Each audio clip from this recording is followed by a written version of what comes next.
Mother! Are you okay? Have you ever made a mistake that ruined your life? Or have you ever done something good that cost you everything? On a rainy Tuesday in Chicago, Chloe Danvers did the right thing. She helped a confused, trembling old woman off the floor while the wealthiest people in the city laughed at them. They pointed fingers. They took photos. They called it pathetic. Chloe lost her job that night. She walked out into the rain with nothing but what nobody in that restaurant knew. Not the cruel manager, not the laughing customers, and certainly not Chloe, was that the homeless woman trembling on the floor held the keys to an empire. And the man coming to find her, he wasn't just a son. He was the one man who could buy and sell everyone in that room. This is the story of how a single act of kindness brought a kingdom to its knees. The Obsidian Lounge was not merely a restaurant, it was a filtration system for Chicago's elite. Located in the heart of the Gold Coast, it was the kind of place where the lighting was always dim, the jazz was live but unobtrusive, and a bottle of sparkling water cost more than the hourly minimum wage. For Chloe Danvers, the Obsidian was a battlefield. At 24, Chloe had the tired eyes of someone twice her age.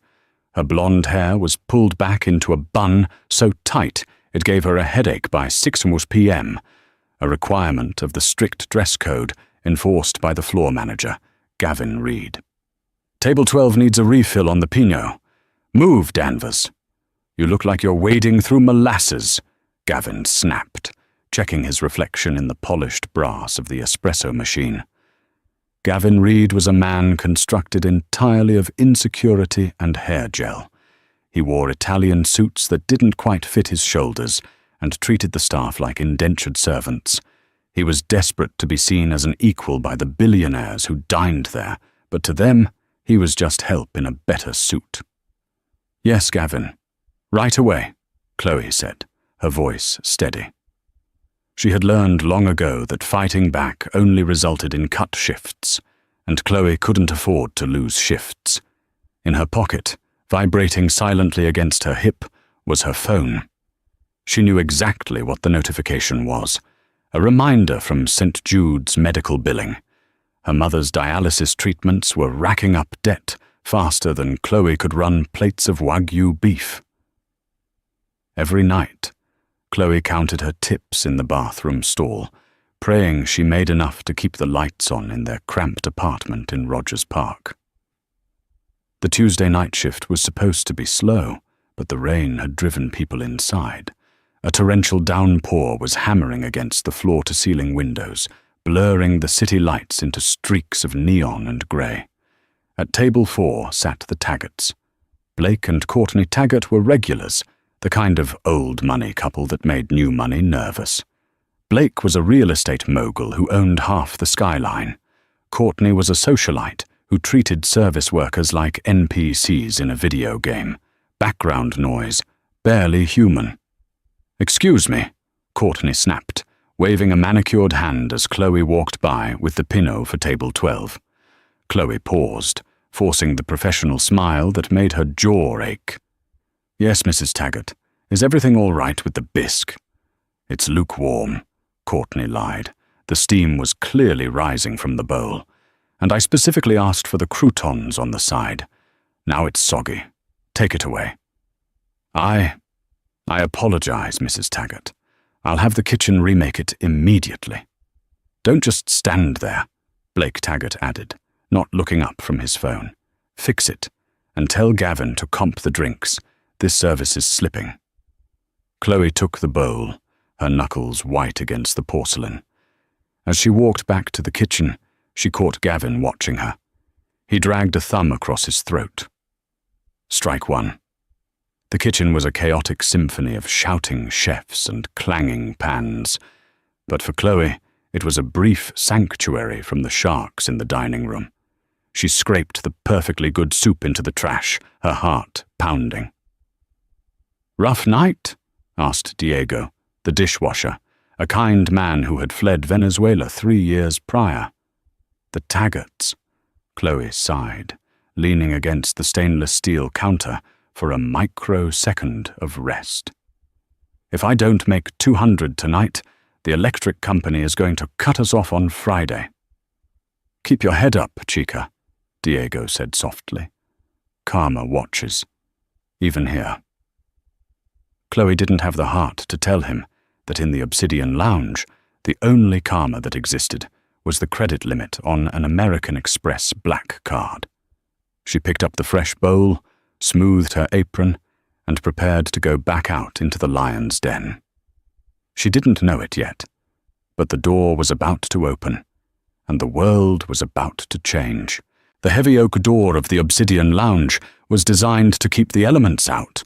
It was manned by a bouncer named Eric, who usually did a good job of filtering the clientele. But Eric was currently distracted, flirting with a hostess near the cloakroom. The door swung open. A gust of wind and rain swept into the pristine foyer, bringing with it a smell of wet pavement and exhaust fumes that clashed violently with the scent of truffle oil and expensive perfume. Standing in the doorway was a figure that did not belong. She was small, perhaps in her 70s, wrapped in a soaked, oversized beige trench coat that looked 3 sizes too big. Her grey hair was plastered to her skull, dripping water onto the imported marble floor. She wore sneakers that were caked in mud. She clutched a plastic shopping bag in one hand, her knuckles gnarly with arthritis. She looked lost, disoriented. The ambient chatter of the restaurant didn't stop immediately. It rippled into silence, starting from the tables nearest the door and spreading outward like a contagion. Chloe was at table 4, placing the fresh soup down for Courtney Taggart.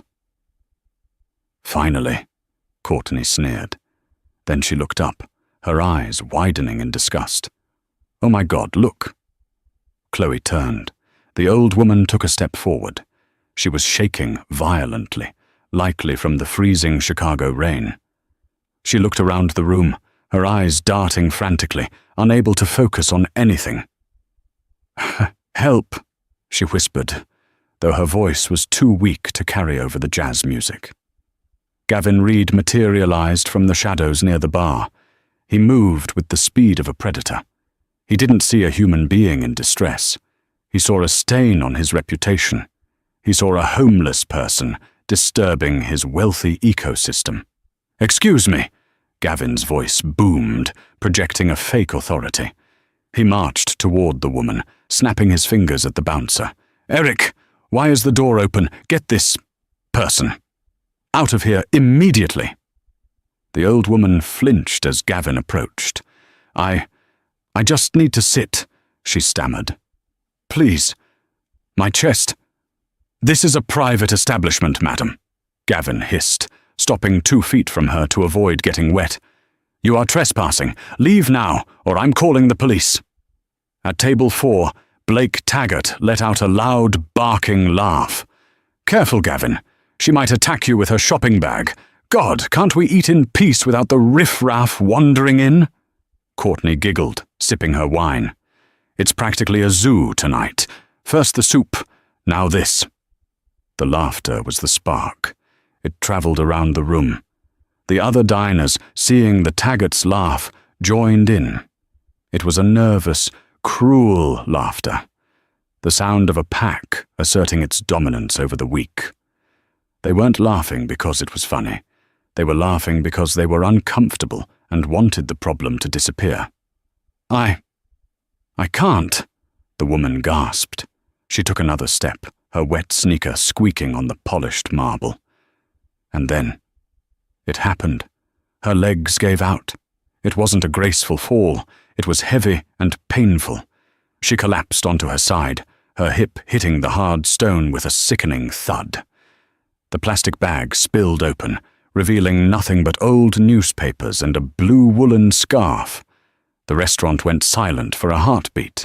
Then, someone at the bar, a young stockbroker in a pinstripe suit, yelled out, "Check, please! I think she's drunk!" The laughter returned, louder this time. Gavin stood over her, hands on his hips, looking down with pure contempt. Unbelievable. Eric, drag her out, now, before she vomits on the floor. Chloe felt a cold spike of adrenaline pierce her chest. She looked at the Taggarts, who were filming the scene on their iPhones. She looked at Gavin, who was sneering. She looked at the woman, who was curled in a fetal position, shivering, tears mixing with the rain on her face. "Don't do it," a voice in Chloe's head warned. "You need this job. You need the money for Mum. Stay at your station." Chloe looked at the woman again. She saw her own mother in those terrified eyes. "No," Chloe whispered. She dropped the silver serving tray she was holding. It hit the floor with a deafening clang that silenced the room. Chloe ran. She didn't walk. She sprinted across the dining room, ignoring the gasps of the patrons. She slid on her knees onto the hard marble, skidding to a halt right beside the fallen woman. "Don't touch her, Danvers!" Gavin roared, his face turning a mottled red. "You are on the clock. Get back to your section." Chloe ignored him. She reached out, her hands gentle but firm. "Mum? Mum, can you hear me? I'm Chloe. I'm going to help you." The woman's eyes were unfocused, milky with cataracts, or perhaps shock. She was freezing cold to the touch. My son," she wheezed. "I lost my son." "It's okay," Chloe soothed, unbuttoning her own uniform vest, part of the mandatory obsidian livery, and wrapping it around the woman's shoulders. "We're going to find him. But first, we need to get you warm." "Chloe." Gavin was standing right over them now.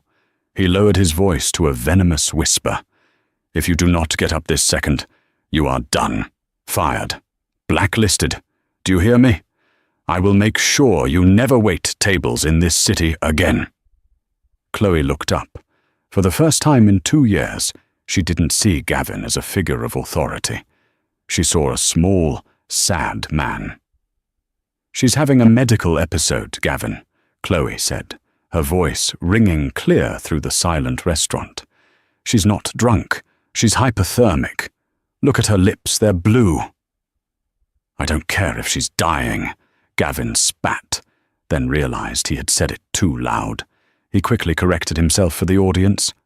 "I mean, we are not paramedics. You are exposing the restaurant to liability. Eric, remove them both." "No," Chloe said firmly. She turned to the busboy, a teenager named Leo, who was watching with wide eyes. "Leo, get me a glass of warm water and a clean tablecloth. Now." Leo hesitated, looking at Gavin, then at Chloe. He ran to the kitchen. "You defy me!" Gavin looked like he was about to explode. "She's a human being!" Chloe shouted back, tears of frustration stinging her eyes.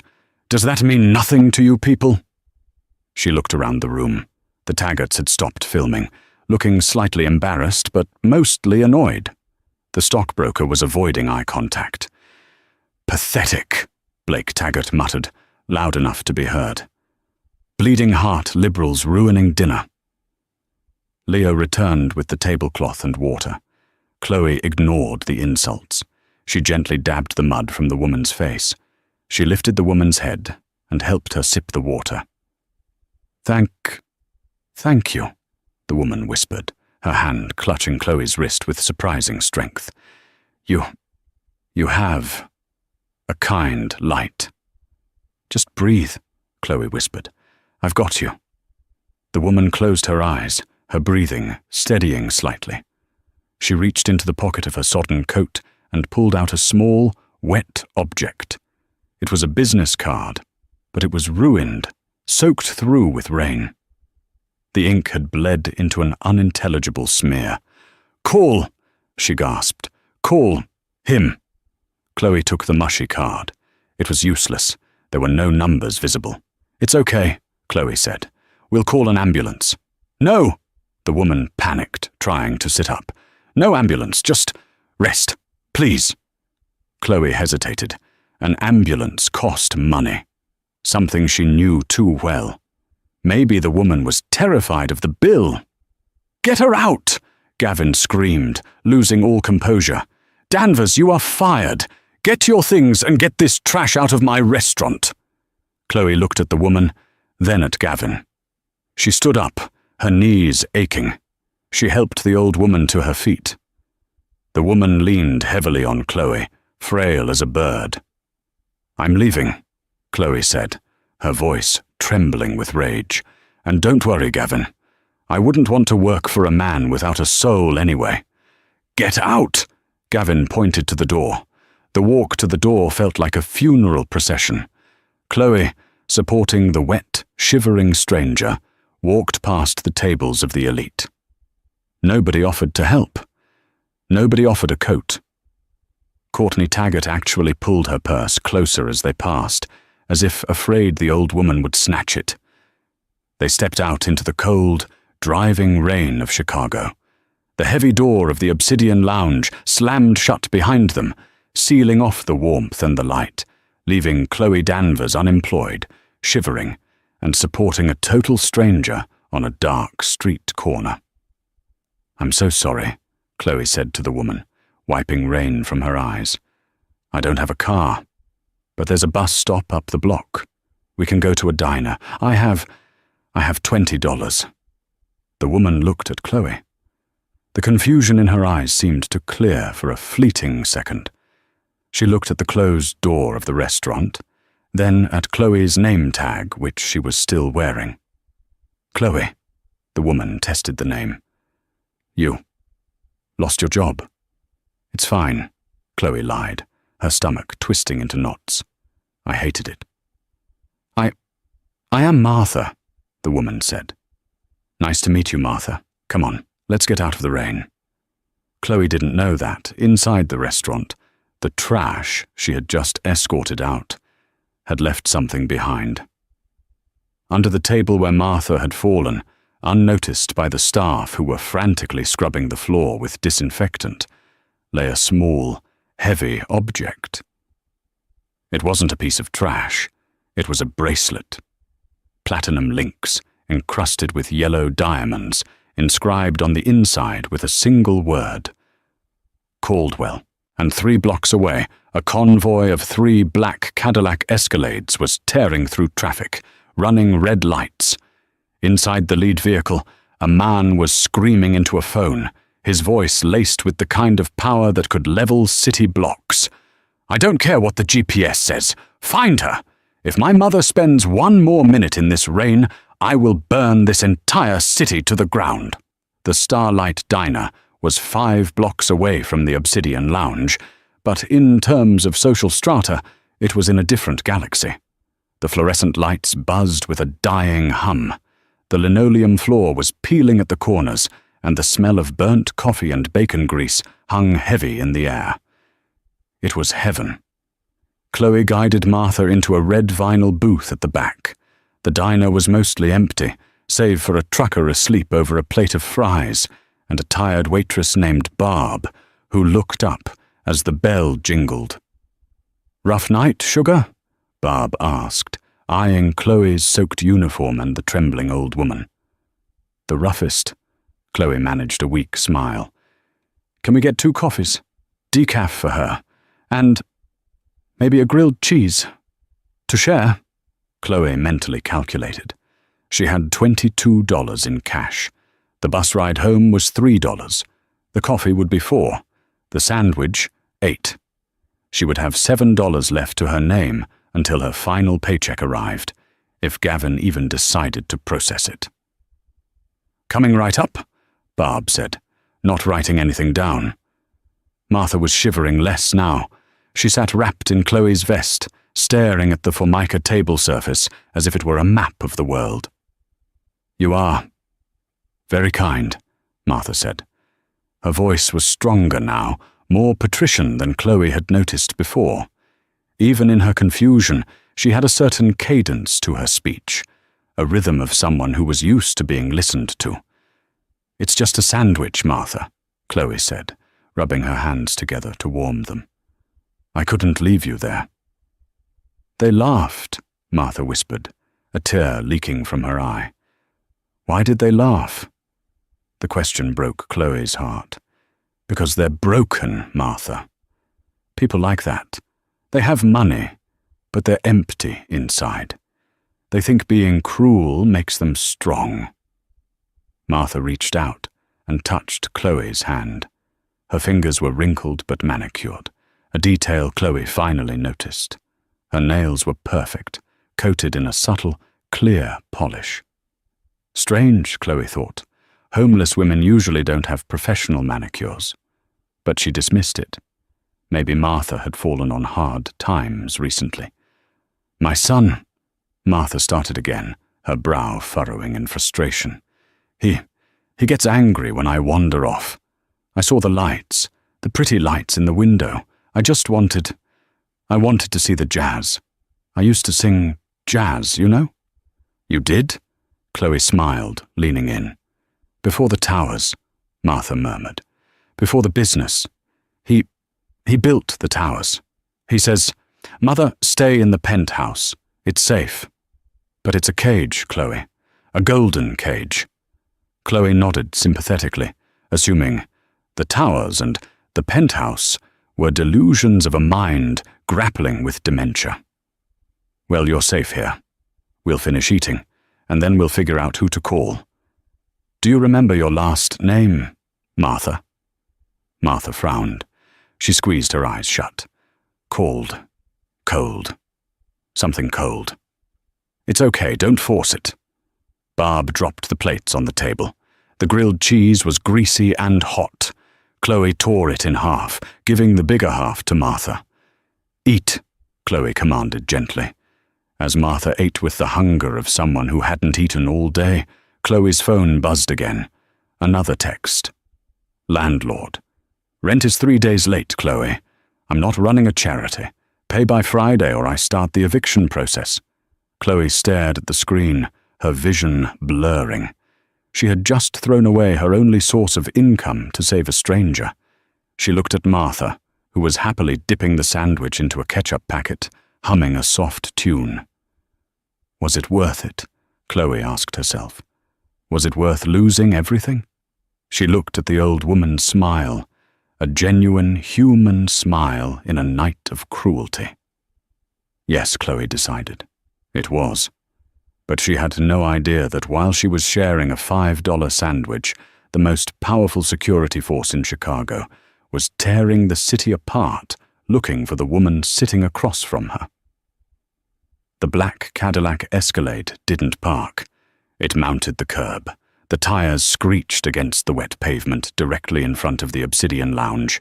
Before the vehicle even came to a complete halt, the back door flew open. Ethan Caldwell stepped out.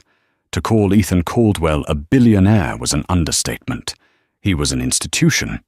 At 32, he was the CEO of Caldwell Dynamics, a conglomerate that owned everything from shipping logistics to the very fiber-optic cables that ran the internet in the Midwest. He was 6'2", with sharp, angular features and eyes the color of jagged steel. He wore a bespoke charcoal suit that cost more than Gavin Reed's entire yearly salary. Usually, Ethan was a man of ice, controlled, calculated. Tonight, he was fire. Signal died here, a burly man in a tactical earpiece said, jumping out of the front seat. This was Silas, Ethan's head of security. Her tracker watch must have been damaged or removed. The last ping was 10 minutes ago. Inside. Ethan didn't speak. He strode toward the heavy oak door of the Obsidian. Eric the bouncer saw him coming. Eric was a big man, used to intimidating drunks. But seeing Ethan Caldwell marching toward him was like watching a tsunami approach. You didn't fight it. You ran. Sir, we're at capacity, Eric started, purely out of habit. Ethan didn't even slow down. He shoved the door open with such force that it hit the interior wall with a crack that sounded like a gunshot. The Obsidian Lounge was still buzzing with the low murmur of wealthy diners. The jazz band was playing a soft saxophone melody. The Taggarts were arguably still complaining about the soup. Then, The atmosphere shifted. It was a primal shift. The air seemed to get heavier. Heads turned, the jazz band faltered and stopped. Ethan stood in the foyer, dripping wet, his chest heaving. His eyes scanned the room, analyzing every face in a millisecond. Silas and 2 other security guards flanked him, looking ready for war. Gavin Reed, who was currently berating a busboy near the bar, looked up. He adjusted his tie, annoyed at the intrusion, not immediately recognizing the man. "Excuse me," Gavin shouted, marching over. "You can't just barge in here. This is a private—" Gavin stopped. He froze. He recognized the face. He had seen it on the cover of Forbes, on the news, on the terrifying rumors whispered in high society circles. Mr. Caldwell." Gavin's voice squeaked, dropping an octave. Ethan ignored him. He looked around the room. "Where is she?" His voice wasn't loud, but it carried to every corner of the room. It was a command. "Where is who, sir?" Gavin stammered, sweat instantly beading on his forehead. We would be honored to seat you. I can clear the best table." Ethan grabbed Gavin by the lapels of his cheap suit and slammed him against the mahogany host stand. A collective gasp went through the room. Blake Taggart dropped his fork. "My mother," Ethan snarled, his face inches from Gavin's. Martha Caldwell. Small, 72. Wearing a beige trench coat. Confused. She was here. The GPS said she was here. Gavin's eyes went wide. His stomach dropped through the floor. The color drained from his face so fast, he looked like a corpse. The homeless woman. The realization hit Gavin like a freight train. The trash he had ordered to be dragged out. The drunk everyone had laughed at. I, Gavin stuttered, unable to form words. "Speak!" Ethan roared, shaking him. There was a woman," Gavin whispered, trembling. "But she looked. She was causing a disturbance. We didn't know. She looked like a beggar." Ethan released Gavin, shoving him backward. Gavin stumbled and fell, knocking over a vase of lilies. "You threw her out?" Ethan asked, his voice deadly quiet. "In this storm?" She fell," Gavin babbled, trying to defend himself as the diners watched in horror. "She was wet and dirty. We have standards, Mr. Caldwell. We have a reputation." "Your reputation?" Ethan laughed, a cold, terrifying sound. "You threw a 70-year-old woman with Alzheimer's into the freezing rain because she ruined your aesthetic? I had to." Gavin pointed a shaking finger at the door. "But the waitress, Danvers, she took her. It was Danvers' fault. She dragged her out." Ethan turned to Silas. "Find the waitress. Find my mother. Now." "Sir," Silas barked into his radio. "Grid search. 3-block radius. Look for a waitress in uniform and the VIP." Ethan turned back to the dining room, his eyes locked onto table 4. He saw Blake and Courtney Taggart. He walked slowly towards them. Blake Taggart, a man who usually bullied contractors for sport, shrank into his chair.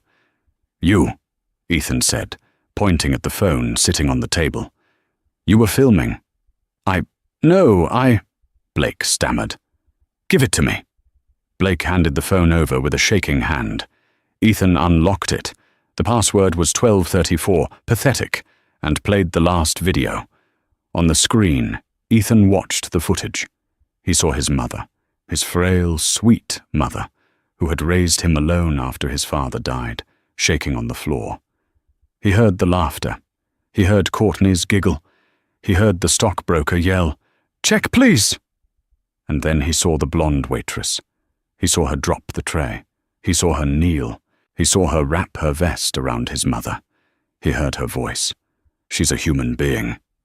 Ethan watched the waitress help his mother up and lead her out, while Gavin screamed at her to get out. Ethan looked up from the screen. He looked at Blake Taggart. "You laughed," Ethan said softly. It was a misunderstanding," Blake said, sweating. She looked.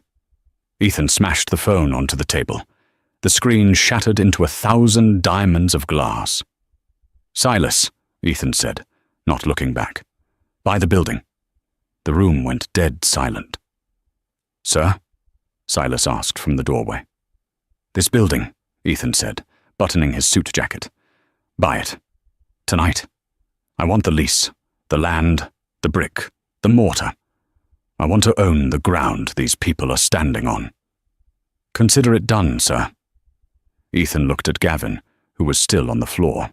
"And fire him. Fire everyone. Close this place down. Now." "You can't do that!" Gavin shrieked. "This is a business!" "It was a business," Ethan corrected. "Now it's mine, and I'm closing it." He turned to the diners. "Get out, all of you. You have 5 minutes before I have you arrested for trespassing on my property." It was pandemonium. People scrambled for their coats. Food was left uneaten. Wine was spilled. The elite of Chicago fled like rats from a sinking ship.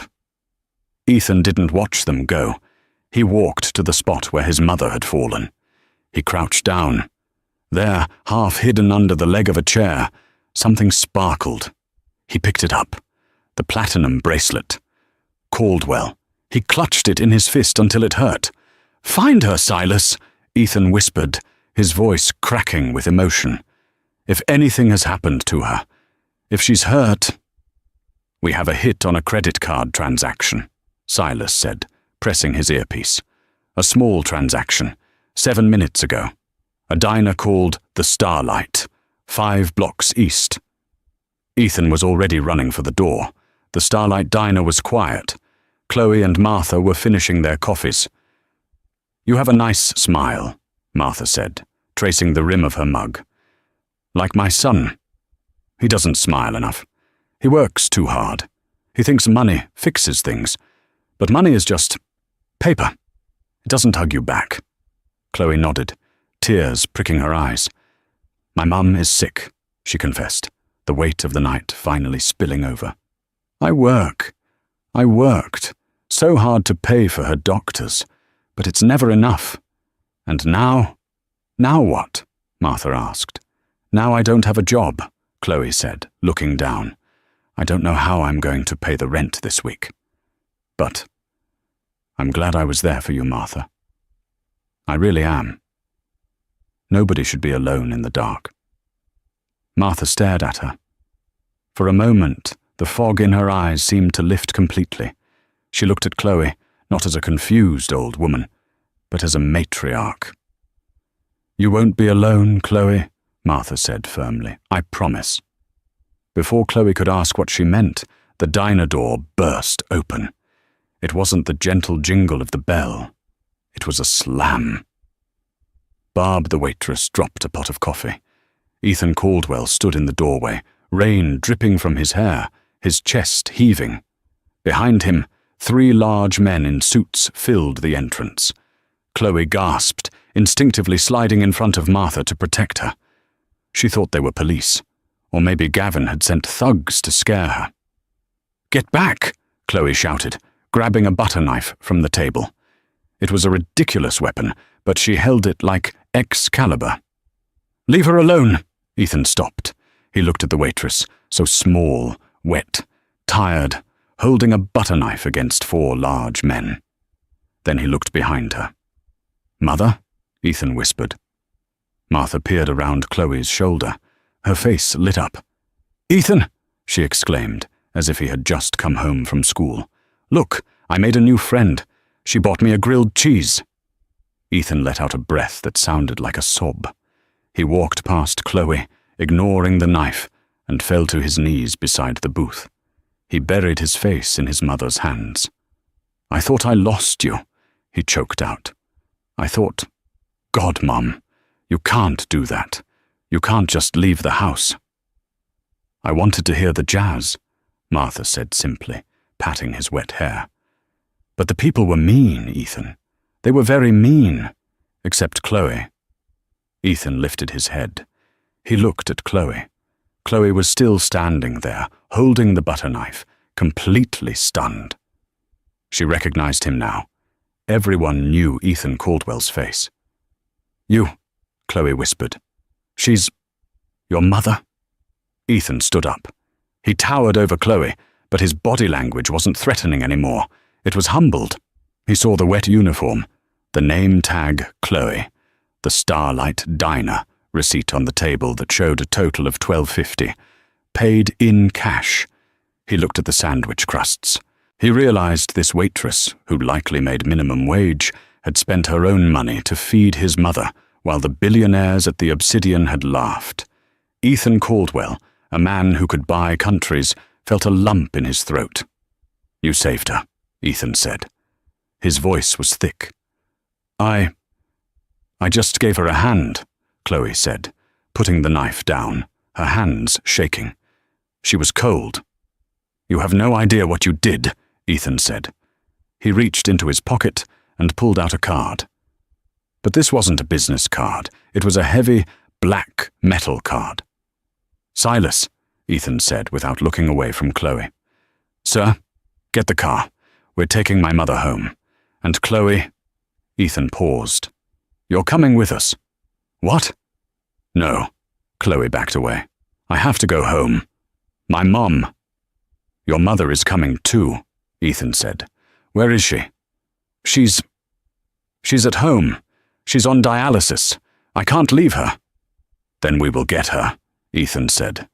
"Silas, call Dr. Arrington at Northwestern Memorial. Tell him to prep the VIP suite. Tell him I'm bringing a patient. Top priority." "Wait, I can't pay for that," Chloe panicked. "I just lost my job. I have $18. Ethan stepped closer. He took Chloe's hands in his. His hands were warm and strong. "Chloe," he said, looking deep into her eyes, "you don't have a job anymore because you lost it, saving the most important person in my world. You think I'm going to let you worry about money ever again? I don't understand." "You spent your last dollar on her," Ethan said, gesturing to Martha. "Now, I'm going to spend mine on you." He turned to his mother. "Ready to go, Mom?" "Can Chloe come?" Martha asked. "She needs a ride. It's raining." Ethan smiled, a genuine, dazzling smile that transformed his face. "Yes, Mom. Chloe is coming. Chloe is family now." The silence in the VIP wing of Northwestern Memorial Hospital was different from the silence Chloe Danvers was used to. It wasn't the heavy, suffocating silence of her cramped apartment when the electricity was cut off. It was a soft, expensive silence, the kind that smelled of fresh lilies and sanitized hope. 3 days had passed since the incident at the Obsidian Lounge. Outside, Chicago was finally drying out under a tentative sun. But inside Suite 401, Chloe felt like she was still floating in a dream she was terrified to wake up from. She sat in a high-backed leather recliner, her feet tucked under her, watching her mother sleep. For 2 years, Chloe had watched her mother, Sarah, deteriorate. The kidney disease had turned Sarah's skin a sallow grey, etched deep lines of pain around her eyes, and stolen her laughter. But today, the colour was returning. The dialysis machine next to the bed wasn't the ancient, clunky model from the public clinic that beeped incessantly. It was a sleek, silent monolith of modern technology. The door handle turned with a soft click. Dr. Arrington, the chief of nephrology, a man Chloe had previously only seen on hospital donor plaques, stepped in. He held a clipboard, looking not at the charts, but at Chloe, with a look of professional awe. "Miss Danvers," he said softly, closing the door behind him. "I have the results from the donor compatibility cross-match." Chloe stood up, her heart hammering against her ribs. Is it bad news?" "On the contrary," Dr. Arrington smiled. "We usually wait months, sometimes years, for a match this precise. But Mr. Caldwell had his team run a nationwide search through private channels. We found a match in Ohio. The kidney is being flown in tonight. We operate tomorrow morning." Chloe's legs gave out. She sank back into the chair, covering her face with her hands. "Tomorrow? But the cost." "Doctor, I haven't even received the bill for the room yet. A transplant, the anti-rejection meds, that's hundreds of thousands of dollars. I have $18 in my bank account." "The account is flagged. Caldwell Private, Chloe," the doctor said gently. "Mr. Caldwell has established a medical trust in your mother's name. It covers the surgery, the recovery, and 5 years of post-op care. You will never see a bill." Chloe sobbed. It was a raw, guttural sound of relief that she had been holding back for 24 months. The weight of the world, which had been crushing her spine, simply vanished. She didn't hear the door open again. She didn't realize she wasn't alone until a warm, firm hand touched her shoulder. "Breathe, Chloe." She looked up through her tears to see Ethan Caldwell. He looked different than the terrified son in the rain or the vengeful titan in the restaurant. He was wearing a soft navy sweater and jeans. He looked tired, but his eyes were clear. "You did this," Chloe whispered, standing up to face him. "Ethan, I can't. I don't know how to repay you. I can't ever repay you." "Repay me?" Ethan let out a dry, incredulous laugh. He walked to the window, looking out over the skyline he essentially owned. "Chloe, do you know what the doctors told me about my mother?" Chloe shook her head, wiping her eyes. "They said her core temperature was 89 degrees when we got her into the car. If she had been on that cold floor for 10 more minutes, or if she had walked to the bus stop alone." He paused, his voice cracking. "I have billions of dollars, Chloe. I have armies of lawyers and security guards. But none of that could save her. Only you could. You bought me time. You bought me my mother back. There is no price tag on that." "She's a sweet woman," Chloe said softly. "She told me about the jazz." Ethan turned, a faint smile playing on his lips. "That's actually why I'm here. I need to show you something. My driver is downstairs. Sarah is in good hands with the nurses. Will you come with me?" The drive through the Gold Coast was silent. Chloe sat in the back of the Bentley, watching the city roll by. When the car slowed down, her stomach tightened. They were back. The Obsidian Lounge. The building looked ominous in the daylight. The windows were dark. A crude paper sign taped to the glass read, "Closed for renovations." "Why are we here?" Chloe asked, her voice trembling slightly. The memory of Gavin screaming and the Taggart's laughter was still fresh. "Because I need to exorcise a ghost," Ethan said. "And I need your help to do it." He opened the door for her, the heavy oak door that she had been thrown out of just 72 hours ago, was now unlocked. They stepped inside. The restaurant was a tomb. The tables were still set with white linens, now gathering a fine layer of dust. The vase of lilies that Gavin had knocked over was still on the floor. The flowers dead and brown. The air smelled of stale wine and abandonment. 40 years ago, Ethan's voice echoed in the empty cavern. This wasn't a pretension factory. It was a jazz club called the Blue Note. My father proposed to my mother right there. He pointed to the spot where table 4, the Taggart's table, sat. That's why she came back, Chloe realized. She wasn't just wandering. She was looking for him. She was looking for the music, Ethan corrected. She told me that when she walked in, she expected warmth. She expected soul. Instead, she found this. He gestured disdainfully at the gold leaf molding and the velvet ropes. She found a place that excludes people to make them feel important. Ethan walked over to the bar, where Gavin used to hold court. He ran a finger along the mahogany.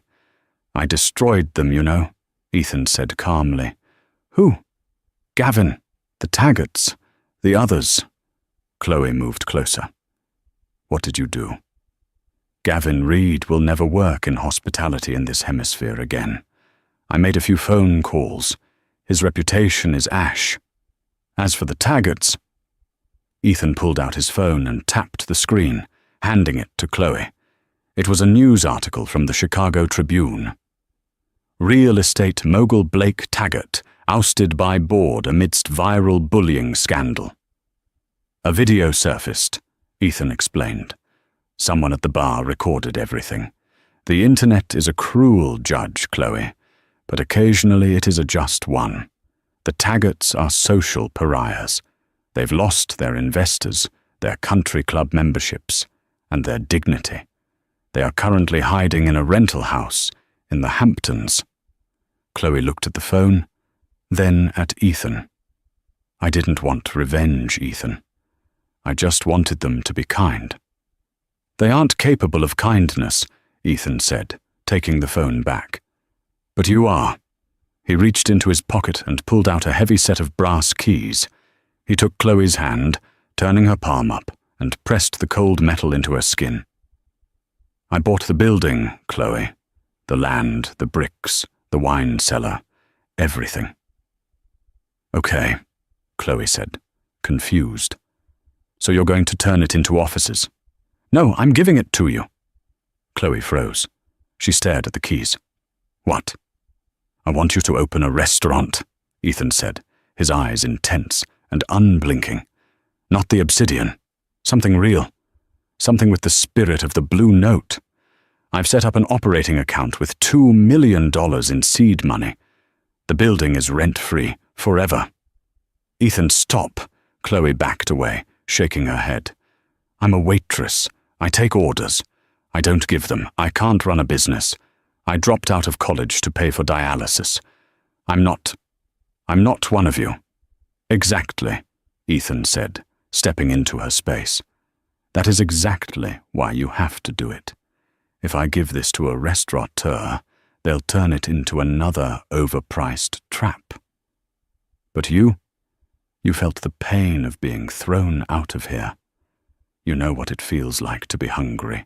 He placed his hands on her shoulders. I have one condition, Chloe. Only one. What? She whispered. You never turn anyone away. If they can pay $100 for a steak, fine. If they have nothing but lint in their pockets, they eat for free. You feed the body, and you feed the soul. Can you do that? Chloe looked around the silent, dark room. She imagined it, not as it was, but as it could be. She saw the velvet ropes gone. She saw warm light. She heard jazz. She saw her mother, healthy, sitting at a table. She saw Martha laughing. She closed her hand around the keys. I'll call it Martha's, she said. Ethan smiled, and for the first time, it reached his eyes completely. Perfect. 6 months later. The transformation was miraculous, not because of magic, but because of work. Chloe Danvers worked harder than she ever had as a waitress, but this was a different kind of exhaustion. It was the exhaustion of creation. She hired a chef, a woman named Maria, who had been working in a school cafeteria, because no high-end kitchen would hire a woman in her 50s. She hired busboys from the local youth shelter. She hired a jazz quartet, led by an old saxophone player who had actually played at the Blue Note in the 80s. On the night of the grand opening, the rain returned to Chicago. But this time, the rain didn't drive people away. It seemed to herd them in. The neon sign above the door buzzed with a warm, inviting amber light. Martha's table. There was no bouncer at the door. There was just a sign that read, "Come in out of the rain." Chloe stood by the kitchen pass, smoothing down the lapels of her charcoal blazer. She watched the room. It was packed. At one table sat the mayor of Chicago. At the table right next to him sat a family of 4 who Chloe knew from the neighborhood shelter. They were eating pot roast with the same dignity as the politician eating his filet mignon. "Order up, boss," Maria shouted, sliding plates onto the pass. "Looking good, Maria," Chloe beamed. She walked out onto the floor, pouring wine, shaking hands, checking on guests. The air was thick with the smell of roasting garlic, rosemary, and old books. The jazz band was playing a low, sultry rendition of Summertime. In the center booth, the best seat in the house, sat Martha Caldwell. She looked regal in a navy silk dress, a pearl necklace resting against her collarbone. Opposite her sat Ethan. Ethan wasn't looking at the food. He was watching Chloe. As she approached the table, he stood up. "It's extraordinary," Ethan said, his voice low so only she could hear. "You did it." "We did it," Chloe corrected. She looked at Martha. "How is the soup, Martha?" Martha looked up, her eyes sharp and clear. "It's hot, my dear, and nobody shouted at me." She winked. "And I believe I hear a saxophone." "Just for you," Chloe said, squeezing her hand. A tap on her shoulder interrupted them. It was Leo, the young bus boy she had retained from the old Obsidian staff, the only one who had tried to help that night. "Chloe?" Leo looked nervous. There's a guy at the back alley door. He won't leave. He says he knows you." Chloe's expression tightened. She exchanged a glance with Ethan. "I'll handle it." "I'm coming with you," Ethan said, stepping forward protectively. "No." Chloe put a hand on his chest. "I need to do this. Stay with Martha." Chloe walked through the bustling kitchen, past the steam and the noise, to the heavy steel security door at the back. She took a breath and pushed it open.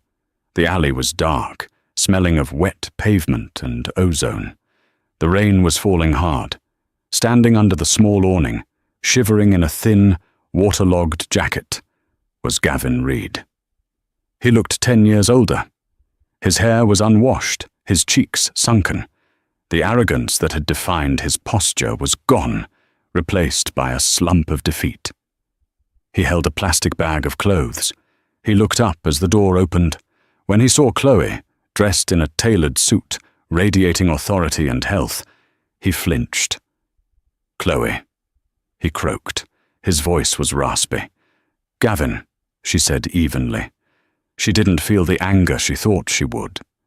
She felt a profound, distant pity. I heard you were hiring," Gavin stammered, rainwater dripping from his nose. I know we had our differences. But I can't get a job, Chloe. They blacklisted me. I have nowhere to go. I haven't eaten since yesterday." The irony hung in the air, heavy and suffocating. The man who had thrown an old woman out for ruining the aesthetic was now begging at the back door. Chloe looked at him. She thought about the cruelty. She thought about how he had made her feel small for years. A part of her, the part that remembered the fear of eviction, wanted to scream at him, wanted to tell him to get lost, to tell him that karma was a bitch. But then she heard the music drifting from inside. Martha's table. If I turn him away, Chloe thought, I become him. "We aren't hiring, Gavin," Chloe said firmly. "I can't trust you with my staff or my customers. You don't have the heart for this house." Gavin's shoulders dropped. He turned to walk back into the rain. "Right, I figured. Worth a shot." "Wait," Chloe said. Gavin stopped. "You can't work here," Chloe said. "But the sign out front says nobody goes hungry." She stepped back into the kitchen. She grabbed a to-go box, filling it with hot pot roast, mashed potatoes and fresh bread. She grabbed a bottle of water and a hot coffee. She walked back out and handed the bag to Gavin. The heat from the food radiated into his cold hands. "Eat," she said.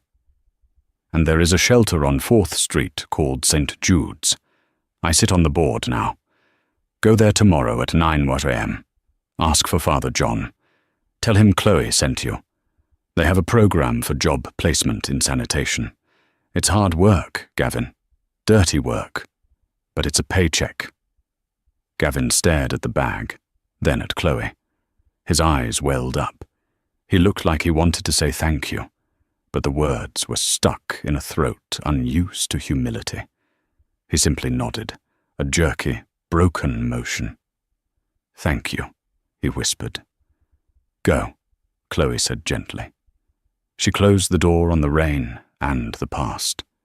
She turned back to the warmth of her kitchen. When she returned to the dining room, Ethan was waiting for her by the bar. He studied her face. "Was it him?" Ethan asked. "Yes."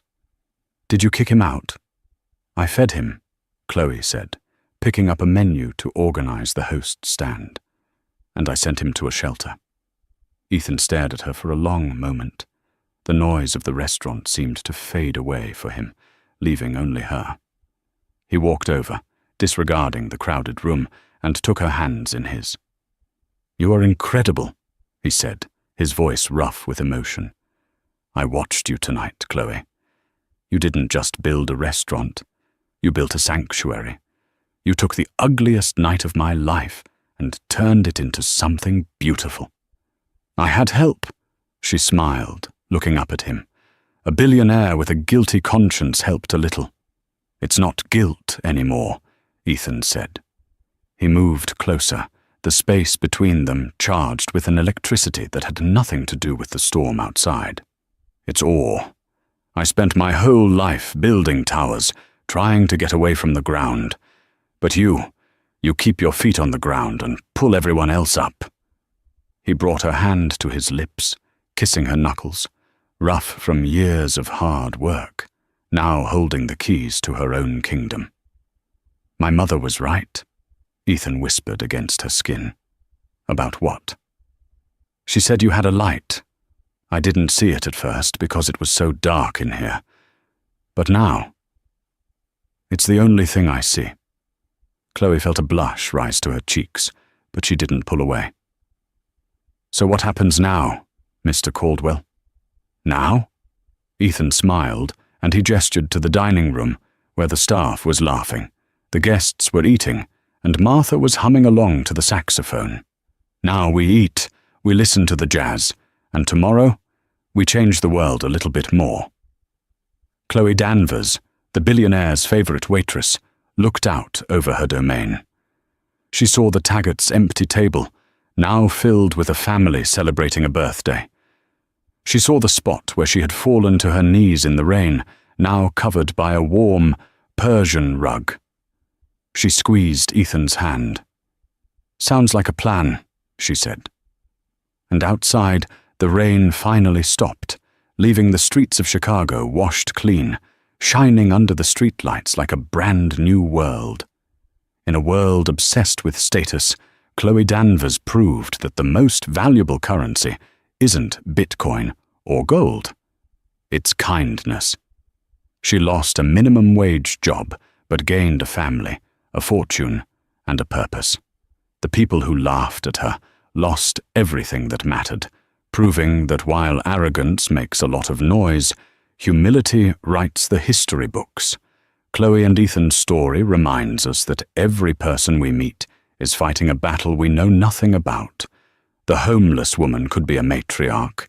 The waitress could be a future CEO. So the next time you see someone fall, don't point a camera. Extend a hand. You never know whose life you're about to change, including your own. If this story touched your heart, please hit that like button. It helps us share more stories like this. And don't forget to subscribe and turn on notifications. What would you have done in Chloe's shoes? Let us know in the comments below. Thanks for watching.